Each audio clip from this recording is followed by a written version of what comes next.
fiscally responsible, financial geniuses, monetary magicians. These are things people say about drivers who switch their car insurance to Progressive and save hundreds.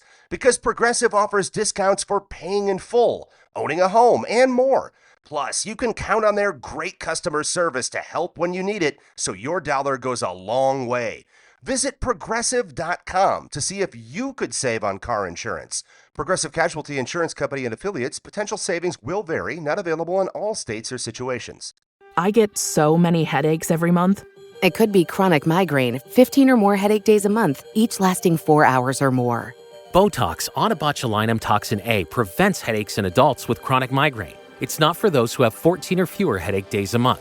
Prescription Botox is injected by your doctor. Effects of Botox may spread hours to weeks after injection, causing serious symptoms. Alert your doctor right away, as difficulty swallowing, speaking, breathing, eye problems, or muscle weakness can be signs of a life-threatening condition. Patients with these conditions before injection are at highest risk. Side effects may include allergic reactions, neck and injection site pain, fatigue, and headache. Allergic reactions can include rash, welts, asthma symptoms, and dizziness. Don't receive Botox if there's a skin infection. Tell your doctor your medical history, muscle or nerve conditions, including ALS, Lou Gehrig's disease, myasthenia gravis, or Lambert-Eaton syndrome, and medications, including botulinum toxins, as these may increase the risk of serious side effects. Why wait? Ask your doctor. Visit BotoxChronicMigraine.com or call 1-800-44-BOTOX to learn more. How do you keep doing your job when the entire industry around you is falling apart? This week, we're joined by journalist Jamelle Bouie to talk about the shifting ground under our feet. We talk about what it means to build something for yourself, the tension between speed and substance, and why the institutions we thought were built to last might not be. The creative economy may be broken, but some people are still making it work. We're here to find out how. I'm Open Mike Eagle. I'm Anna Marie Cox. And this is Past Due.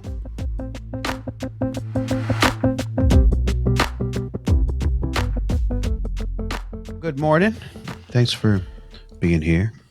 Oh, my pleasure. Might be wherever you are.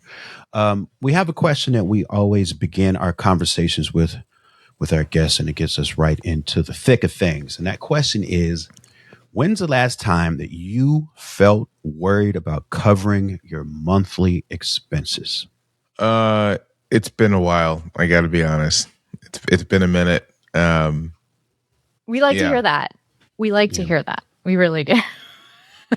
It would have had to been when I was like in my 20s, and just was like not working a particularly well-paying job. It's as unfortunate as it is, it's surprising to hear that only because you're a journalist and how difficult that's been for so many others to navigate. So,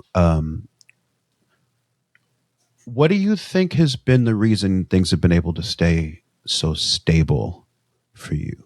For me? Mm-hmm. I mean, to me, it seems honestly like luck and good fortune. Like when I was at Slate, I got John Dickerson. When I was at Slate, John Dickerson was still at Slate. But then he took a full-time job at CBS. And when he took a full-time job at CBS, Slate like basically gave me his job as chief political correspondent. And so that just was like a big pay bump. I was doing television for a couple of years when I was living in DC. And so that was like, extra income there. And I myself am like quite frugal as a person, so I just don't have any big expenses.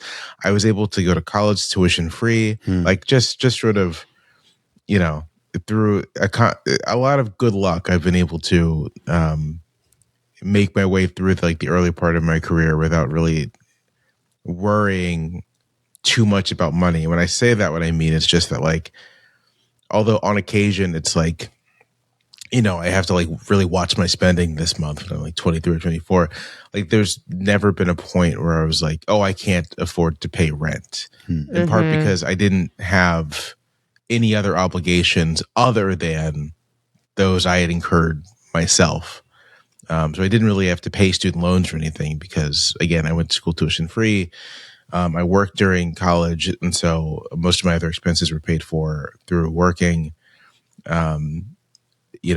First early years of journalism, I lived in like a house with like 3 or 4 other people, and rent was still like $800 a month, but like it wasn't. I could cover that with my salary at the time. And then again, I'm just a frugal person. I actually don't spend a lot of money in my everyday life. So a combination of all that. And then as I've gotten through the career, like into the career, I've had the good fortune to be at like institutions that paid real salaries. So I'm at the New York Times now, and they pay a real salary. And let's talk about the institutions, because I wonder if the contagion of precarity is something that you've been thinking about or paying attention to, because there are so many of us that thought we had things set up pretty well. And I mean, us journalists, you know, like who I think did all the right things in a career, and the institutions have completely shifted. Like those handholds are no longer there for a lot of people. So I wonder, like, as you're watching what's happening at the Washington Post, obviously that's the biggest news. What do you see, and does it make you think about where you are differently?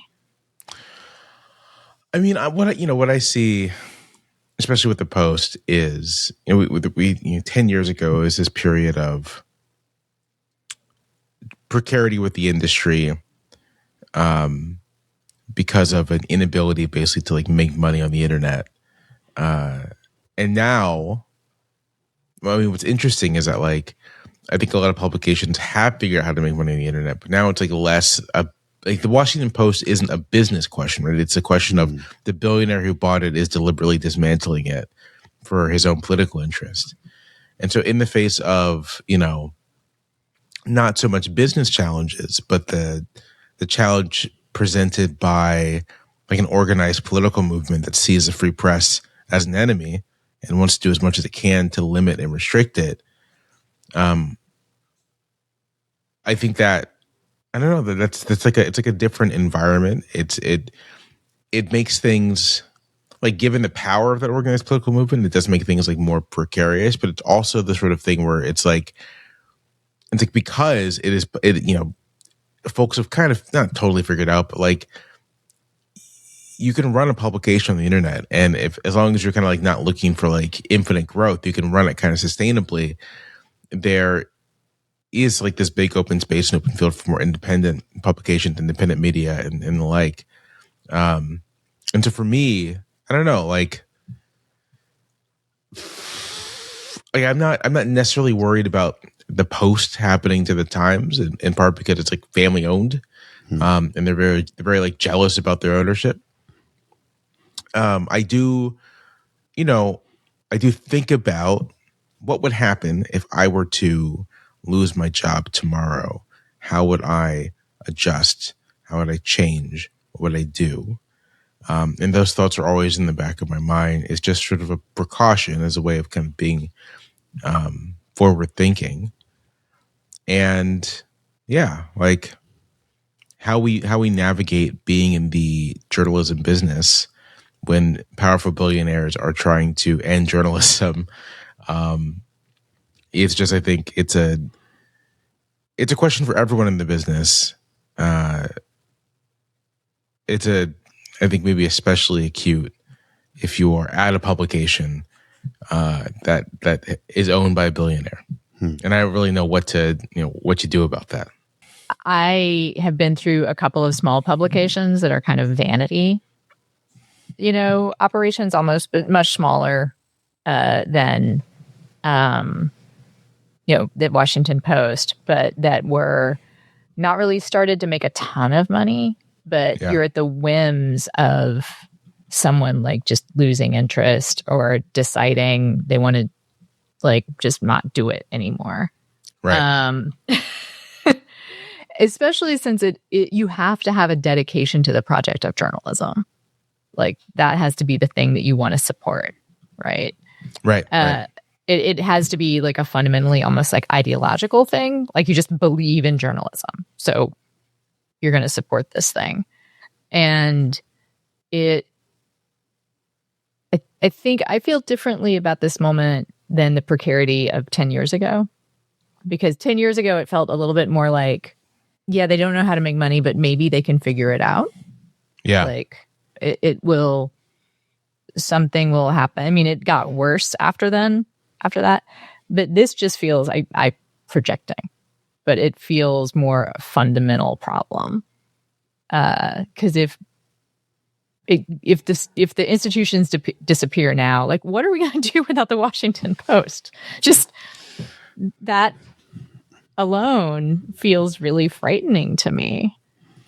It's like my inclination is to say, okay, let's say the Washington Post is gone. Like, what happens next? And one thought I have is just, you try to build something new, right? You try to create something that can fill that role, and that, you can't necessarily replace the thing, but you can try as much as you can to sort of like move forward within the constraints that exist, and like attune yourself to like the larger political danger.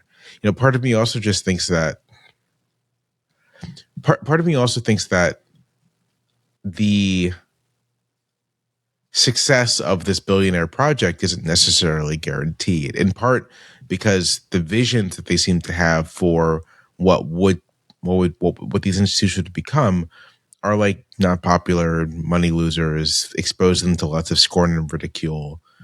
And in part because I do think Americans like to think of themselves as people who respect the free press, and that like opens up opportunities for sort of like responding to this kind of activity. But I'm going to be perfectly honest. This is not something I've thought deeply about. This is like, I've been observing, but I haven't really developed like a comprehensive theory of the case, you might say. I am part of the reason I was excited to have this conversation is I'm a genuine fan of your YouTube channel. Like, I was doing a little research this morning to get ready for the conversation. I was like, oh, I've actually watched a lot of these videos already. You mentioned a moment ago that operating in the back of your mind is the thought of, well, what happens if I lose my job tomorrow? Is your pivot into YouTube informed by that at all? No, it's not necessarily informed by that. I mean, part of it is just, I kind of want to go where audiences go. And although I can do some of that with the Times, I've always felt it was useful to sort of like do something on my own, to have like my own thing. So that's like the main motivation. Where audiences, where is there opportunity to sort of like do my thing in other places? And it's like, I'll do that.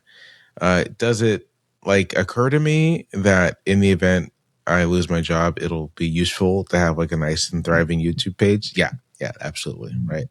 And it's not like, it's not conceived as a kind of guarantee or backstop, but it may well serve that purpose. And so I'm going to continue going with it. But like most of why I do stuff like that is just my own kind of curiosity, sort of my own kind of like, what can I make this work for myself? After watching lots of YouTube videos, like I don't think I can do like a heavily produced thing, but what can I do and would that work? So I've been dipping my, toe into the YouTube waters myself. And one thing that I found really fascinating about doing it is the way that it uses a different part of my brain a little bit than writing. It's forced me to make much more linear arguments, like have to talk directly down than an idea. I mean, like straight down an idea. It's fascinating and I love it. I think I want to get better at it, but I'm curious for you, like, does it exercise a different part of your brain? Do you feel like it's what the relationship to your writing is? So it's interesting. I did not get into writing. Like, I didn't go to school to be a journalist or anything. And the extent to which I was writing for the public, it was actually by way of public speaking. Like, I did lots of, debate, forensics, like kind of, recreational public speaking. That's been my thing since I was like a little kid, like 10 or 11.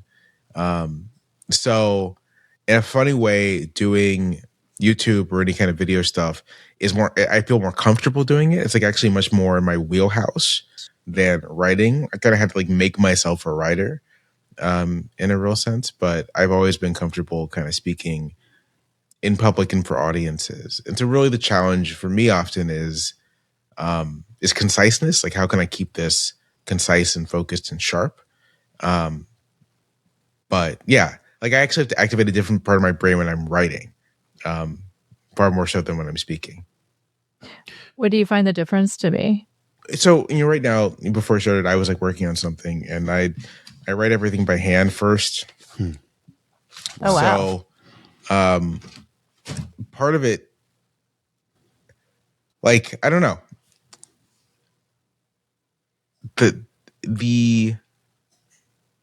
difference for me is I just have an easier time coming up with words when I'm speaking. I have an easier time kind of like formulating an idea in the moment when I'm talking.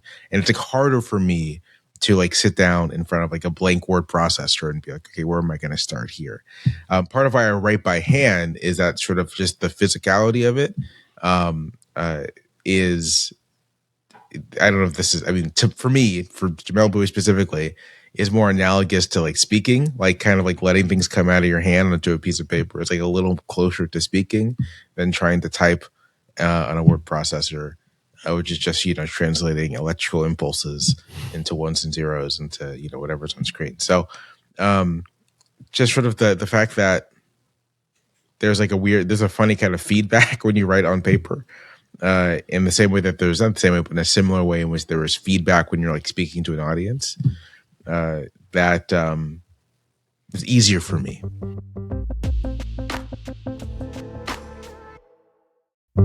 This episode is brought to you by Factor.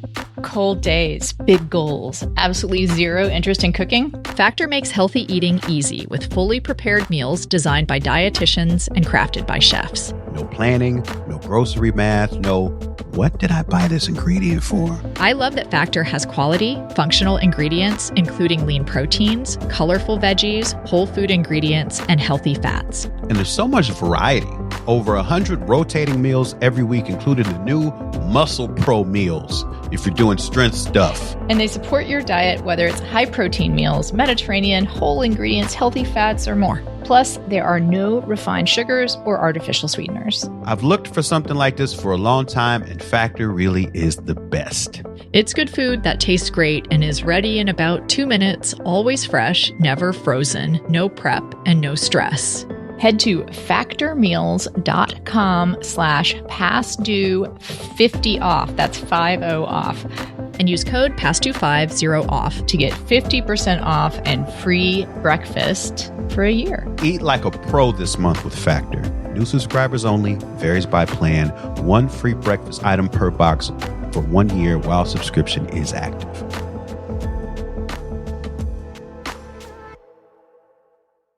Are you looking to reclaim your health? Tune into the Real Foodology podcast hosted by me, Courtney Swan, integrative nutritionist and real food activist. I am on a mission to transform our food system by challenging the corrupt practices that undermine our health and replace them with choices that genuinely support our well-being. Listen to Real Foodology podcast on your favorite podcast app. New episodes every Tuesday. I also, I have a music career, but I also make stuff in the YouTube space where I engage in discourse. So getting an idea of different people's approaches to making content on that platform is always interesting to me. One of the things I appreciate about your videos specifically is they always feel like there's really well-struck balance between being really thoughtful and really timely. And I'm curious, when you're coming up with or making decisions about what you're going to talk about, do you find yourself having to navigate between things you feel really compelled to talk about and also like what's trending in the news?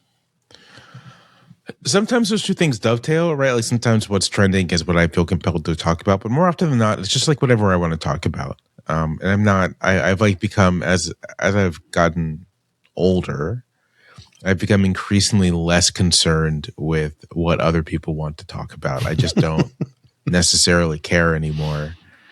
And I will, I guess, talk about the things I want to talk about.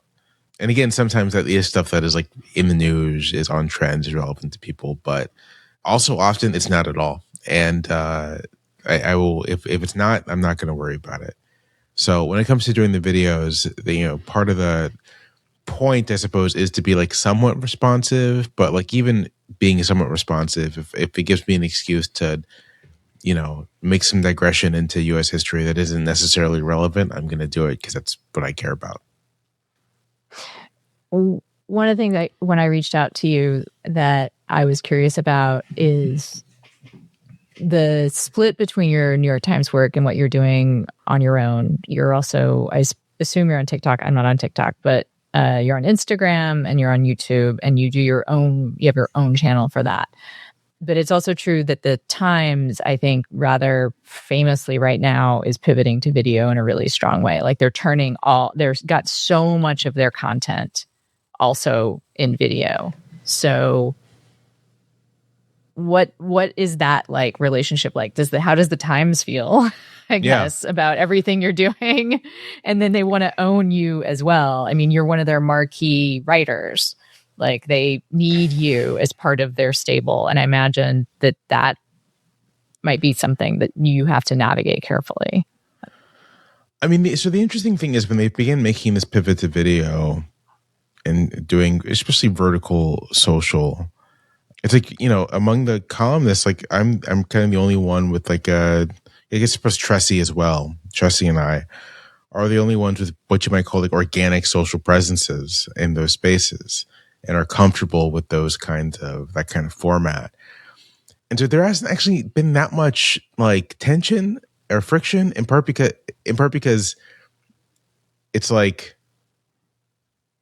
oh, well, you're doing this pretty well, and we don't want you to not do it. So just kind of like be mindful that you do work for us, and there are, you can't talk all kinds of crazy, but like on the main, keep doing what you're doing. And the same goes for the YouTube, interestingly enough. And as far as the Times goes, as long as I kind of do video stuff for the Times, it's not really it ends up becoming not really much of an issue. I think that shows.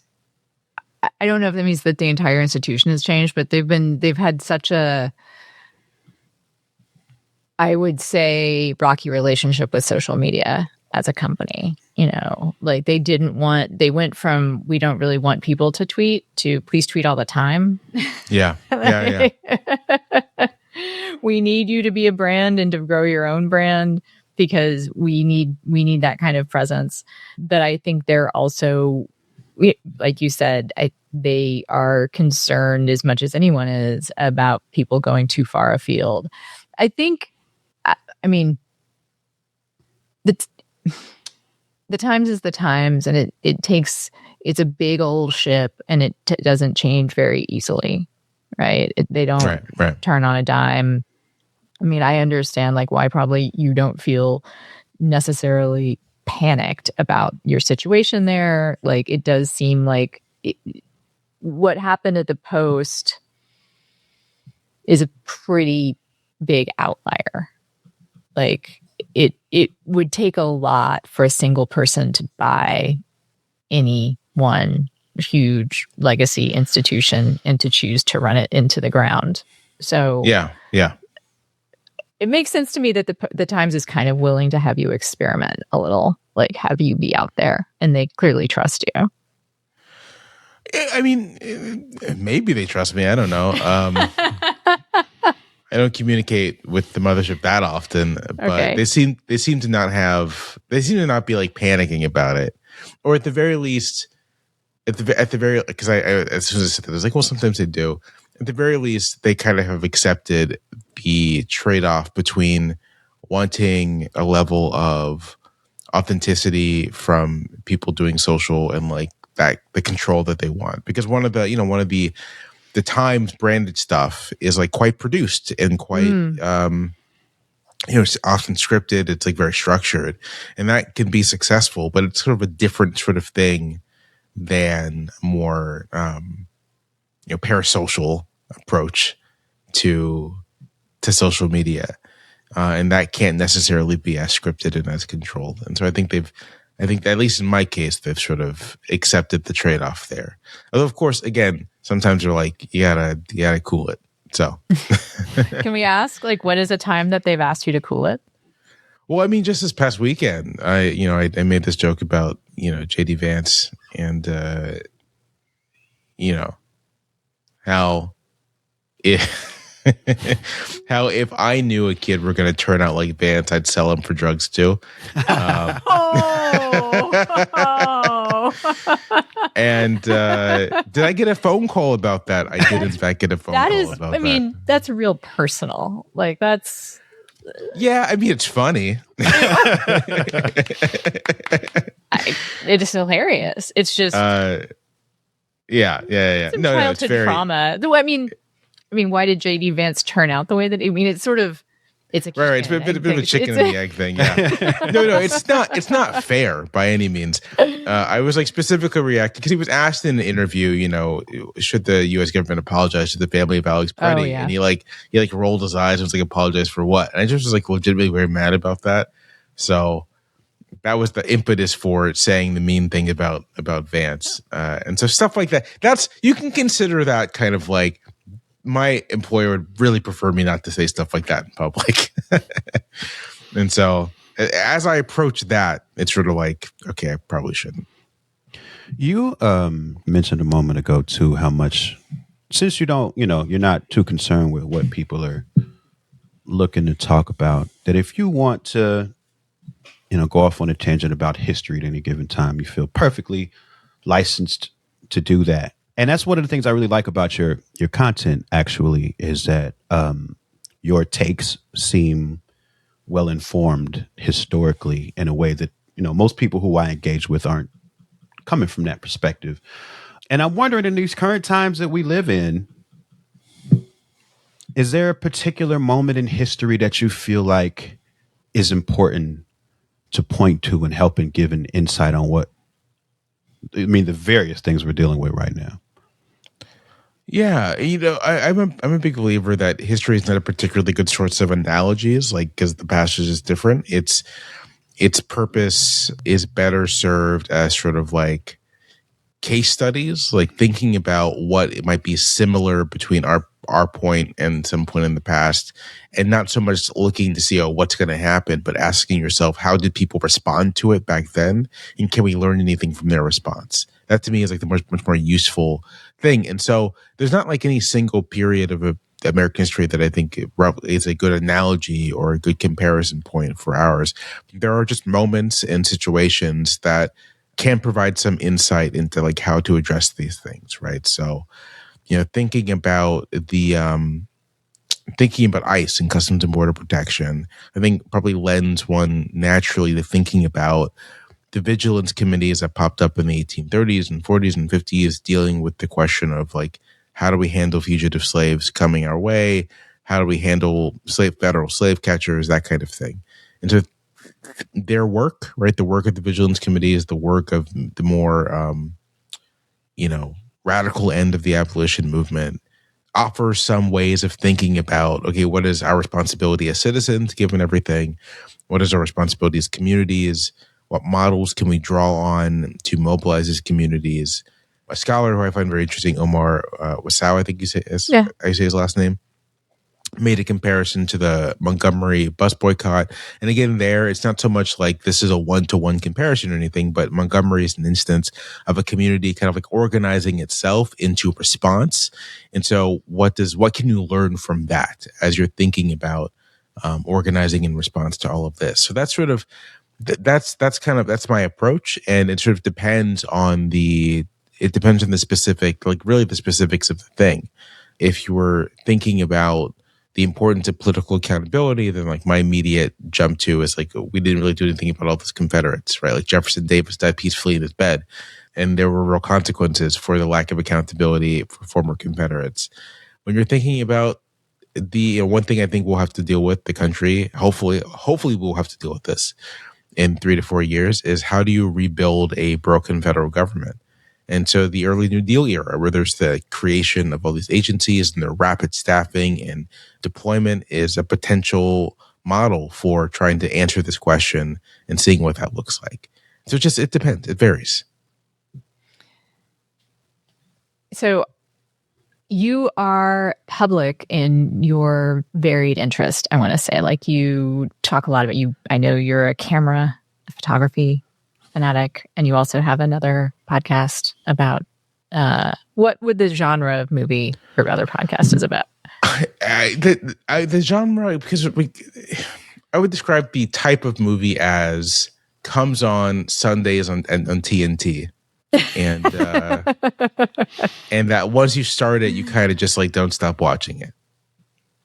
So I would say the reason I sort of bring this up is you seem very prolific to me. Like there's just a lot of content that comes from Jamelle Bouie, right? There's writing content, there's newsletter, there's the YouTube, there's the podcast, there's your talk about your various passions. Like, does it feel like content to you?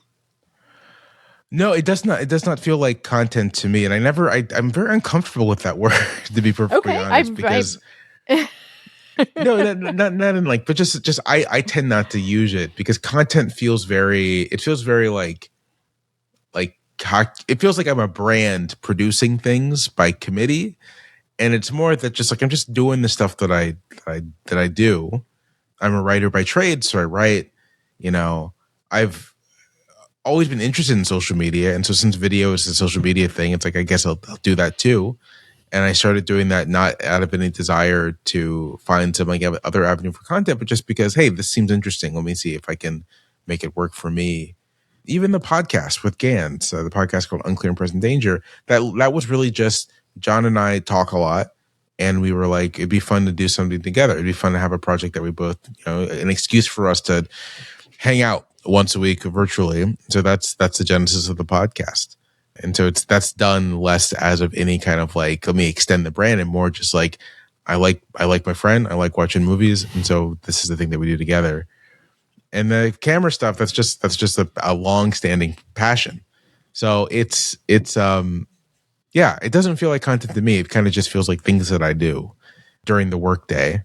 Like once 5 o'clock hits, I usually stop doing all this stuff and I hang out with my kids. Want more from Jamelle? In this week's bonus, we ask him, what role does joy or anger play in your work? Join us on patreon.com/pastdue to hear that and support the show you love. You love it. And ours. Also ours. I'm going to ask a potentially spicy question. Feel free to Sure. redirect lest you get another phone call from them people. One fun thing for me on the internet in these awful days is that a lot of people who are, on the left side of the political aisle tend to make allusions to a day that they can't wait for. Just this day that's coming that they just cannot wait for this day. And I'm curious for you, just operationally, what do you think happens to the Republican Party after that day? Yeah, when it happens. When it happens. Yeah, we don't got to talk around it. Just like, yeah, he is going to die. It's true. I mean, it's true. He is a mortal human being. If that doesn't happen, then we're in like there's lots of other things to consider beyond, right? We have bigger problems. Yeah, much larger problems, much larger issues than that. So, if he dies in office, all right, let me zoom out. One of my theories of how we even got Trump is because the Republican Party was internally extremely weak.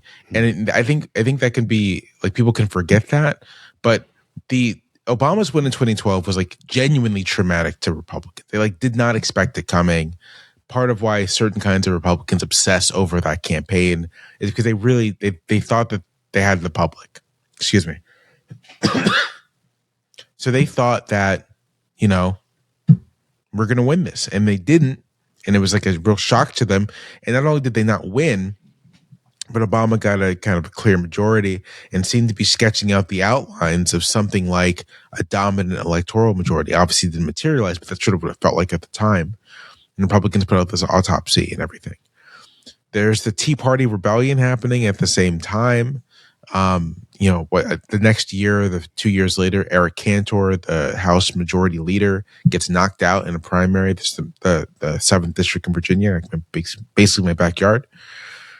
And there's a sense, I think, internally in the Republican Party that the leadership is like really out of touch with the base, that they can't win national elections, that even if they can like win a Senate majority or a House majority, that's only because of a series of technicalities. Like they just happen to, the elections just happen to be in states that are favorable to them. But the notion of building kind of like a durable national majority to pursue Republican policies, something like Reagan in 80 or Bush in 88 or Bush in 2004 just seemed out of reach. And there wasn't any clear sense of who would lead the Republican Party, who would be its leader. So when Trump enters the field in 2015, in a lot of ways, he steamrolls over his opponents, but in a lot of ways, there wasn't actually all that much in terms of like friction and obstacles for him to steamroll over. It was like easy pickings. And Trump, since his like personality, his ego, and all these things have filled the vacuum that was in the Republican Party. So if and when he dies, if it's in office, that's going to deflate. There's going to be an immediate frenzy for who can pick up the mantle. And I would actually say that like Trump has been the thing keeping Republican electoral prospects afloat, as evidenced by the fact that when you take Trump off the ballot over the last 10 years, the Republican Party just doesn't do all that well. There's a bit of a relationship here where people are reacting to Trump, but I think at this stage, kind of the people have defined. We're long enough into this that there are people who have simply defined their political identities in opposition to Trump and in opposition to the Republican Party that like empowered Trump. So he goes, and I honestly think it doesn't look good for the GOP. Like I think that for all the talk of kind of like fracture and division in the Democratic Party, there's a lot more kind of like structural weakness in the Republican Party. And without Trump there to buttress the foundation, I'm really not sure what the party does. I don't think J.D. Vance, right? Like if this happens in office, I don't think J.D. Vance consolidates control. Like he doesn't really have a political constituency. This is actually one of the strange things about Vance. He went from being a private citizen to being kind of Peter Thiel's personal pick for Ohio Senate. He wins that Senate race because of Trump's endorsement, and then he becomes Trump's VP. But he's never had the chance to develop an independent political base and doesn't have one. There are all these other people who clearly see themselves as being like the rightful heirs to whatever it is, Trumpism or MAGA is. So yeah, to my mind, it's like chaos if it happens in office. If it happens after, like if it's just a matter of him leaving office, which we'll see how that works out. Again, I think as long as he is alive, he's going to be a kind of gravitational force in the Republican Party that no one can escape. I was going to make first, I guess I have a point to make, which is I think it's interesting about J.D. Vance. You're right. He doesn't have a natural constituency or any constituency. And that's in part why he was picked for vice president, because Trump feels threatened by anyone with a constituency. Right. Like he was picked to be a nobody. He was picked to just like be someone who can be trotted out to say the thing that Trump said, but with slightly better erudition, Less charisma, more venom. Yeah. And then the other thing I was thinking about is what happens with the Democrats in the when Trump dies situation. And I wonder that the thing that occurs to me, and I'd love to get your take on it, is one of your takes, a Jamelle Bouie take, TM. I think it might be better for the Democrats if he doesn't die in office, because I think that a true vacuum, like a literal kind of vacuum in the space where Trump was, prevents them from organizing in a way. Yeah. Like you get a weaker Democratic Party if they're not having to like deal with Trump as a force. It becomes like, you're right. If there's just chaos in the Republican Party after Trump dies or whatever, then Democrats kind of might get some momentum and win, but then they're still the Democratic Party as they used to be, which doesn't give me a lot of hope. Yeah, I think that's right. I think on balance, it's probably better for Trump to be in his position for Democrats, and if only because of just like the astounding power of negative polarization. I do think that regardless of what happens, there already is this like big internal divide in the Democratic Party. It's only going to become more dramatic, perhaps as we approach 2028, and it looks like Democrats, let's say, it looks like they can, win control again. This divide between, basically, sort of like, do we tear out Trumpism root and branch and try to get as much accountability as we possibly can? Or do we like look forward and not dwell on the past and kind of just let this pass? that to me is like the divide. See, people describe it as like fight or not, but like I really think it's sort of what is your orientation towards a post-Trump world? And as long as Trump is there, that's not like something you necessarily have to reckon with. If he were to suddenly go, then that I think all that conflict like comes out into the open again. So yeah, I would agree that like for now it's probably better for Democrats that Trump is there. Also, I mean, this kind of goes both ways. Like on the one hand, Trump is kind of an absent landlord as president, and so like all of his little minions are doing their own thing. Which, if you're thinking just purely politically, this means that the administration does lots of very unpopular stuff, and then it all gets blamed on Trump necessarily, and that's like really good for you politically. You can just like run against this guy, even if like for all intents and purposes Stephen Miller is the president. You can just be like, yeah, Trump, he did it. If it were Vance instead, first it's sort of like there will be an internal power struggle. I think Vance would want to actually be president, and he hasn't engendered. I mean, there's like again the country is kind of polarized around Trump. He hasn't kind of engendered the same thing. That's something of a political advantage for him. Could be a political weakness, but like it is a different dynamic. It's funny. I mean, Democrats haven't had to run against a non-Trump Republican in a real way in 10 years. So better at this stage, like, yeah, let's just keep this going until the end. One thing you said about Vance a moment ago that stuck out to me was that he hasn't amassed a political constituency at all. And what it reminded me of is something that when people are discussing the issues with, starting with Kamala Harris and kind of going backward in terms of Democratic presidential candidates, is that it feels to me that since Obama, there hasn't really been a genuine primary on the Democrat side. And it feels like that's so important because, just the sort of ground level political support that you kind of have to go around the country campaigning for and giving people an inroads into supporting a candidate. They haven't really allowed that to happen organically since it looked like Bernie was going to take it. And then there was a lot of political maneuvering to make sure that he didn't get it. And I'm just curious from your perspective, how important that has or hasn't been in terms of the Democrats putting a candidate forward. I guess I disagree somewhat with your characterization of like what's normal, right? Mm-hmm. Like the 2004 primary wasn't a big, super competitive thing. Mm-hmm. Iowa was like somewhat competitive. Howard Dean, John Kerry, John Edwards, Dennis Kucinich. And then, Kerry, I believe Kerry won Iowa, maybe Edwards won Iowa, but one of the two did well. I think Kerry won New Hampshire. And then that was it.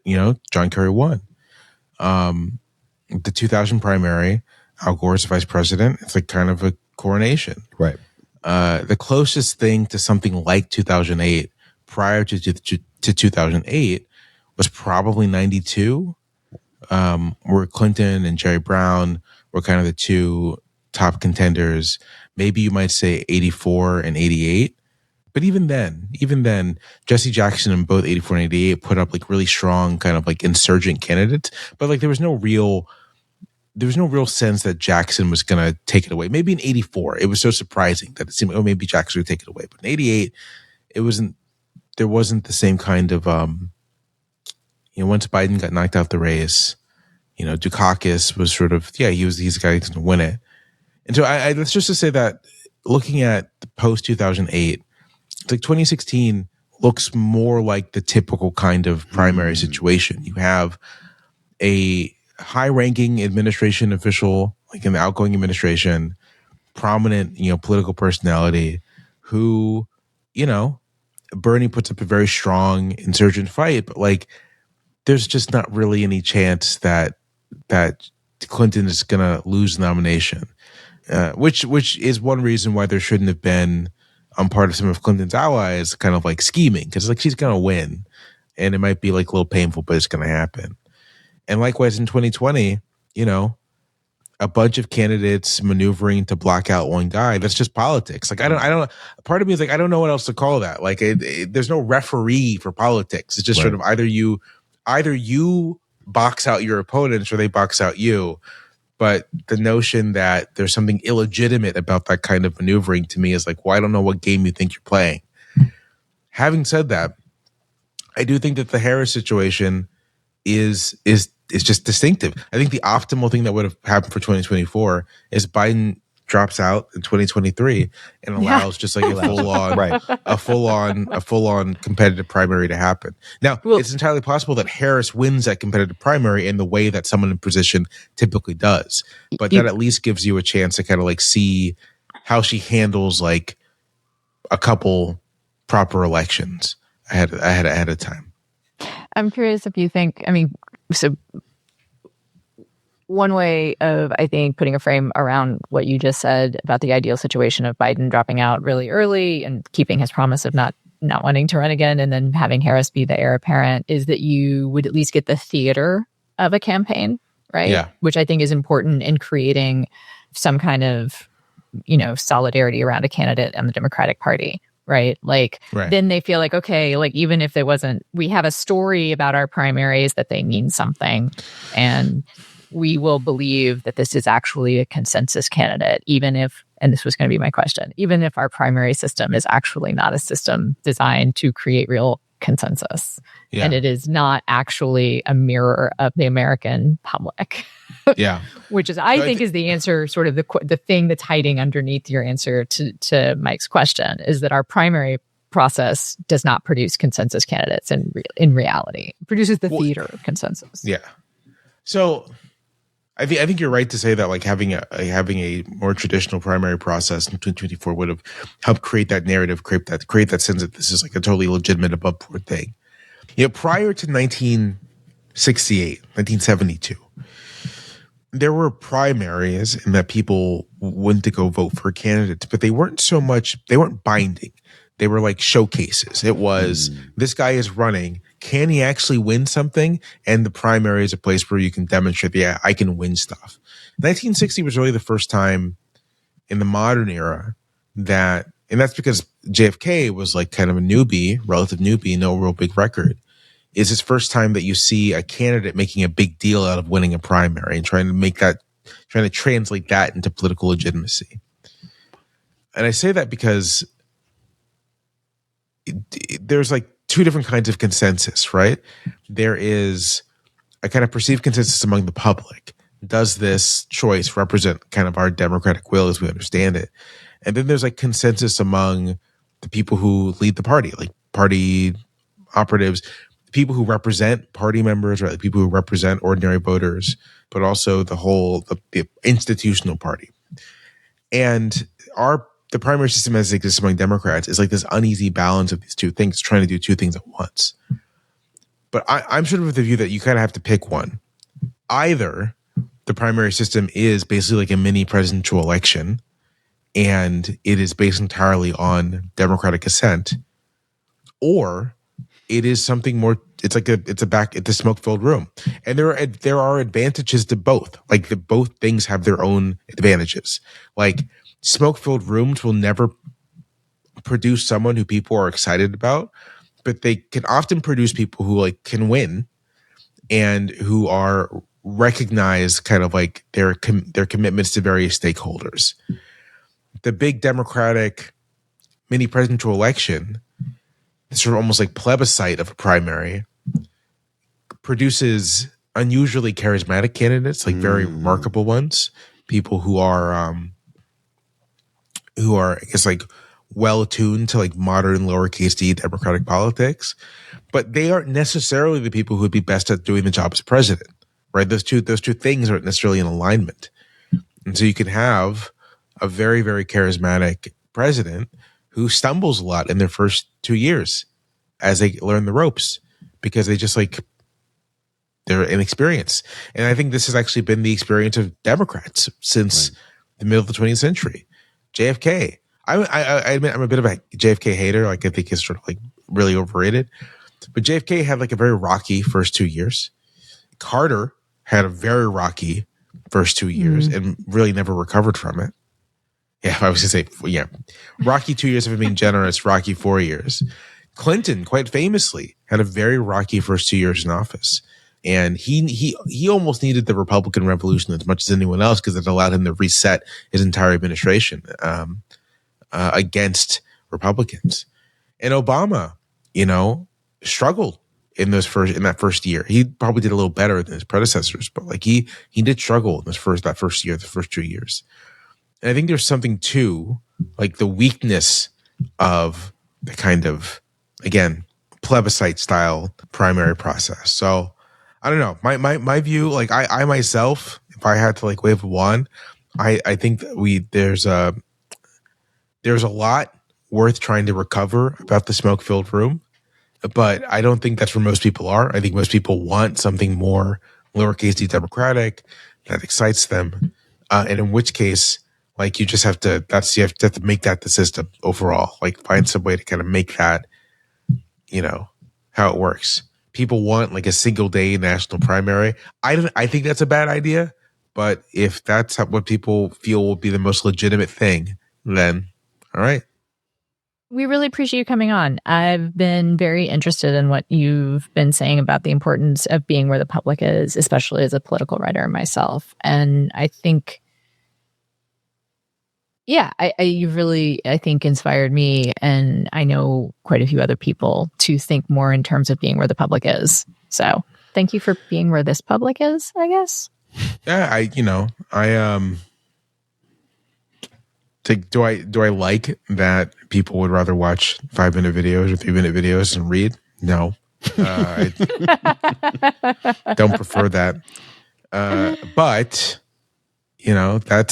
that's where things are.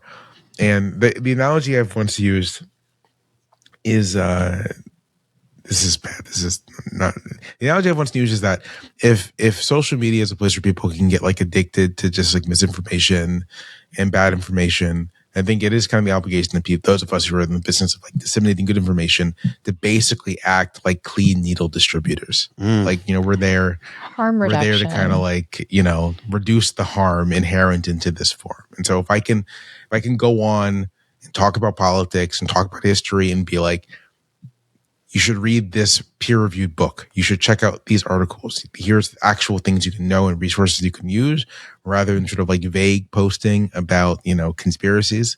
Then that to me is like worth doing. And yeah, I mean, thank you for being here. I think, generally, like I said, I'm a fan of yours, and I think the even-temperedness, the perspectives informed by history. I think a lot of people really want that. And I'll say, as one of the 5-minute video viewers, thank you for the clean needles.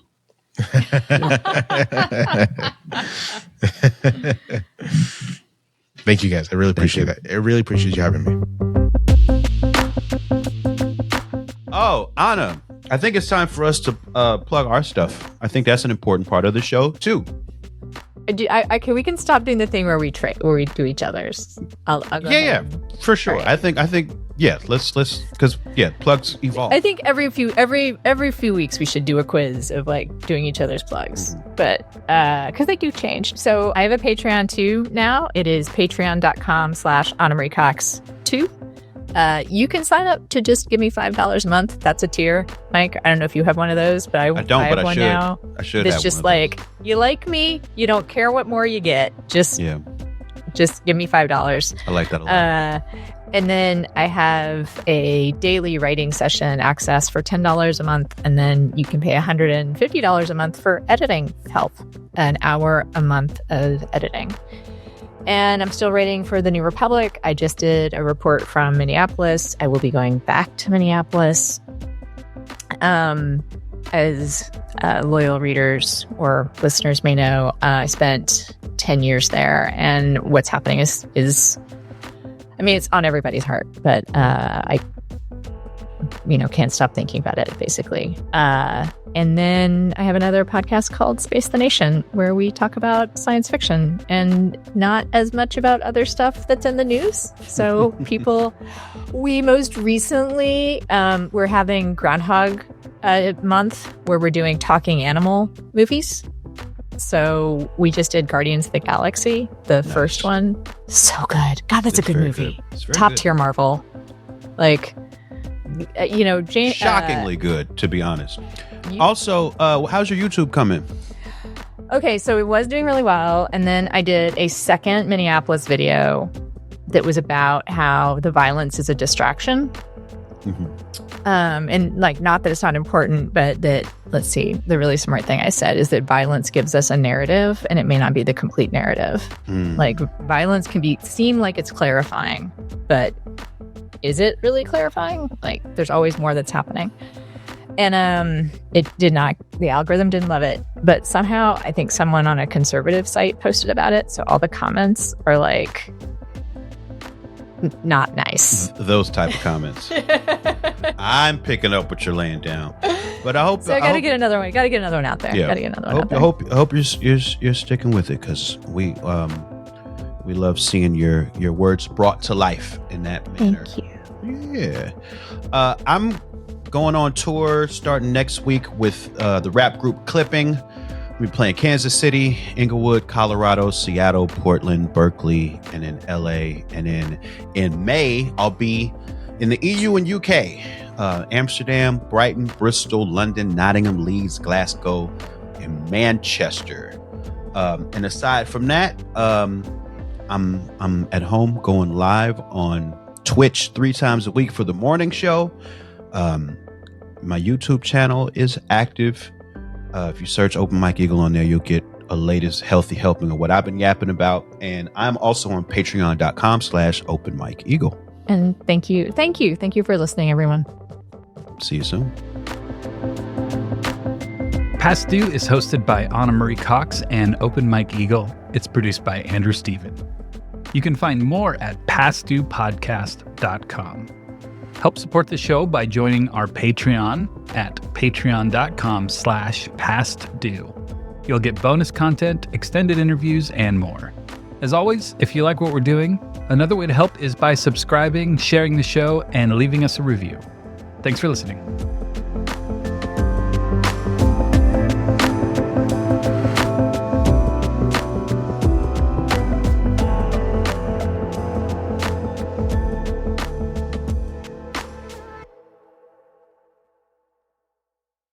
Not all darkness is dangerous. Sometimes it's the doorway to becoming whole. On the brand new podcast, The Shadow Sessions, hosted by me, Hibab Al-Faqih, a psychologist and trauma expert, we shed light on the hidden corners of the human experience. Through raw, unfiltered conversations from the edge of healing, The Shadow Sessions invites you to do the deeper work that leads to real change. Follow The Shadow Sessions wherever you're listening now. Sometimes it feels like red and blue states are just as divergent as post-World War II East and West Germany. So what can the US learn from German political history in order to create a more perfect union?